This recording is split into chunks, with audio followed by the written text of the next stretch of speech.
Hey, what's up everyone, Morey Croson here, and today we're going to be going over the single most important thing to change within your throwing motion, which is going to be the actual trajectory of your arm. And then we'll also go a little bit into how to actually change that and how that will end up impacting your ability to get the ball out of your hands faster, as well as being able to put a little bit more overall velocity on your throw. As always, if you like the information, go ahead and click the thumbs up button down below. That really helps us out a lot. If you haven't subscribed to the channel already, then please do that. And then if you have any recommendations for us, go ahead and leave that in the comments down below. We'll go and hop into the video right now. All right, so this is going to be a really comparison video here. So on the right, this is going to be a breakdown done in the past, and on the left, we have Patrick Mahomes here. And you know, the big thing that happens with Patrick Mahomes when he throws, he just has an excellent release time. So by the time the ball leaves his hand, right? So if we're looking down, and this is going to be a very number-based thing. So we're going to say this is at the timestamp 27:33 is when the ball ends up first kind of leaving his hand there, and then by the time he ends up getting the ball out of his hand,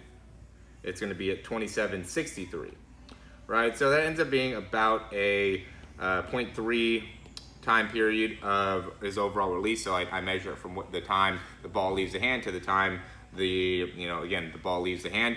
And then we'll compare that here, where we'll look again, ball leaves the hand at about 66:29.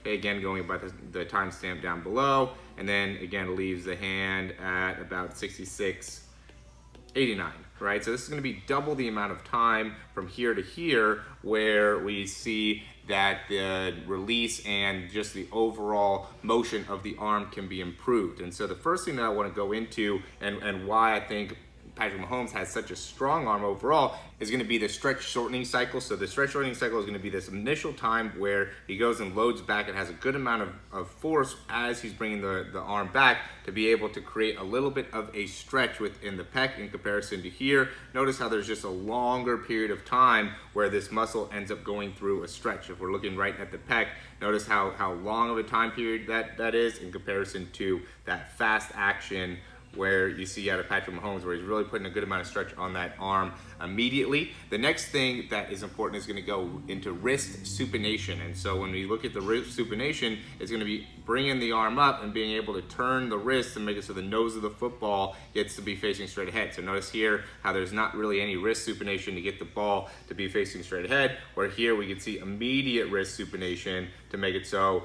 the arm is coming straight ahead. All right, so you can see the nose of the football where it's in the very back and how it's pointed, or for him, I'd say it's more pointing up, but the overall wrist began to turn, where for here, really not very much wrist turning, and therefore the nose of the football is still facing further back during this period of the throw.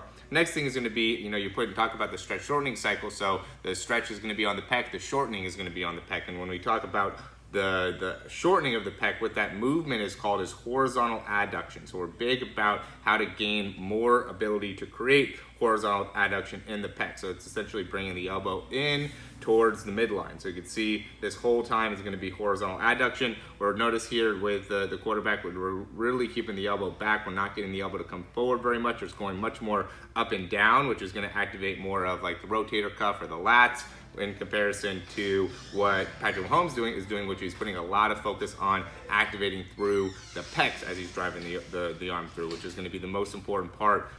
And then the last thing is going to be the rotator cuff. So as you're coming through, it's really important to be able to have a strong rotator cuff, which is going to be in the back part of the arm, to make it so then it slows down the arm. So the whole thought process is the faster you can get your arm going, and then the more important that the muscles are in the back of the arm to be able to slow it all down. So if you don't have very strong muscles in your rotator cuff, then you're not going to be able to speed up your arm because you're not going to be able to slow down your arm. So you have to be able to build up really those muscles in the rotator cuff to make sure that as your arm's coming through, you have plenty of stability, plenty of support to be able to move that arm very, very quickly to then be able to, decelerate it. So that's really the last big part. So we want to go real quick into the big parts of the throwing motion. First, going to be that initial load, getting that stretch on the pec, activating that stretch shortening cycle, then creating wrist supination, making it so the nose of the football ends up facing straight ahead. Then it's going to be horizontal adduction, making sure that the elbow is coming forward and through, and doing that with a lot of force because we went and stretched out the muscle first, and then having a strong built-up rotator cuff to be able to properly decelerate the arm as we're coming through. And that's going to be the 4 main points of being able to really master your throwing motion and make sure that you're able to get the most out of the ball. All right, so as always, thanks for watching the video, guys. If you have any questions, you can go ahead and reach out to me down below or through the description. And we currently have a 7-day free throw program trial available. If you want to check that out, then you can. And if you have any questions about joining the actual program or getting a breakdown or anything like that, again, we have links in the description below. And thanks for watching the video. We'll talk to you soon.